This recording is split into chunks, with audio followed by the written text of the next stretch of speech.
ரொம்ப நாளைக்கு அப்புறம் அப்படியே அடைச்சிடுச்சு மனசு. யாருன்னா பார்த்தா தப்பாக எடுப்பாங்கன்னு இப்படியே எழுதிட்டு இருந்தேன். அப்போ கூட பாலா அண்ணன் அப்படின்னா போல் இவர் டைரக்டர் பார்த்துட்டா போல். ஸோ அவ்வளோ வலி. நான் ஜெயிக்கும்போது என்ன ஒரு ஃபீலோ இன்றைக்கி நான் அதை ஃபீல் பண்ணுறேன். நான் ஆசைப்படுறது ஓகே, அப்புறம் பாலா கூட ஆசை இருக்கலாம் ஹீரோ ஆகணும்னு. ஆனால் மக்கள் ஏற்றுக்கிறாங்கல்ல, அது வெரி இம்பார்ட்டன்ட். எந்த ஒரு சீனும் போர் அடிக்காமல் போகுது. ஃபர்ஸ்ட் ஆஃப் ஃபுல்லாக சிரிச்சிட்டு இருந்தேன் நான். ஒரு காமெடி பண்ணால் சிரிக்கிறாங்க, அழுகிறாங்க, அடிக்கணும்னா விரும்புகிறாங்க.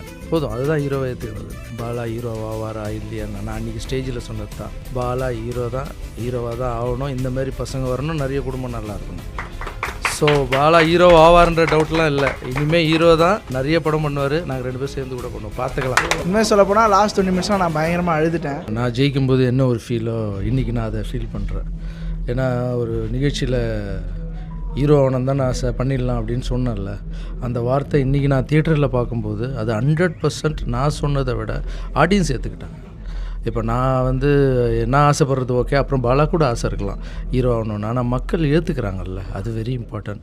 அந்த மக்கள் ஏற்றுக்கிறதுக்கு உண்டான கதையை தம்பி டைரக்டர் ரொம்ப சூப்பர் கண்ணா, பிரமாதமாக பண்ணிட்டா போல். அப்புறம் கதை எந்த ஒரு சீனும் போர் அடிக்காமல் போகுது. ஒரு காமெடி ஃபஸ்ட் ஆஃப் ஃபுல்லாக சிரிச்சிட்டு இருந்தேன் நான். அப்புறம் அந்த செகண்ட் ஆஃப் ஒரு 20 மினிட்ஸுங்க எனக்கு ரொம்ப நாளைக்கு அப்புறம் அப்படியே அடைச்சிடுச்சு மனசு. யாருன்னா பார்த்தா தப்பாக எடுப்பாங்கன்னு இப்படியே எழுதிட்டு இருந்தேன். அப்போ கூட பாலா அண்ணன் அப்படின்னா போல் இவர் டைரக்டர் பார்த்துட்டா போல். ஸோ அவ்வளோ வலி. அமுதவாணன் காமெடி எல்லா சீன்லேயும் பிடிச்சிட்டாங்க. அப்புறம் ஹீரோயினி ரொம்ப நல்லா பண்ணியிருக்காங்க. அமுதவாணன் வாங்க, பிரமாதம், சூப்பர். அமுதவாணன் காமெடி வேறு level. Every scene work out ஆகுது. அதுக்கு காரணம் என்னன்னா மனசு தான். பாலாவை கூப்பிட்டு இங்கே பண்ணது, அந்த மனசுக்கு ஏற்ற இது கடவுள் கண்டிப்பாக கொடுத்துருவார். ஏன்னா நான் பாலாவை கொண்டு வந்துன்றாங்க. நான் பாலாவை கொண்டு வந்து ஒரு ஒரு ஒரு ஒரு ஒரு சிலையை ஆக்கி இது பண்ணேன். அந்த சிலை விஷயம் கிடையாது. சிலையை தாண்டி அந்த சிலையை பெரிய பட்ஜெட்டுக்கு இன்றைக்கி அதை சேல் பண்ணியிருக்காருன்னா அது லாரன்ஸ் மாஸ்டர் தான். அவர் சொன்ன ஒரு வாக்கு தான் தெய்வ வாக்குன்னு சொல்லுவாங்க. இந்த ஏதோ மீடியாக்காக அதெல்லாம் நான் சொல்ல, சத்தியமாக தெய்வ வாக்குனாங்க. சில பேருக்கு தான் நான் பழிக்கும். அதுமாதிரி லாரன்ஸ் மாஸ்டர் அவர் ஒரு விஷயம் தொட்டார்னா அதில் எந்த ஒரு விஷயம் பேக்கை வாங்க முடியாது. அவ்வளோ ஒரு பவர்ஃபுல்லாக இருக்கும் அந்த வார்த்தைக்கு.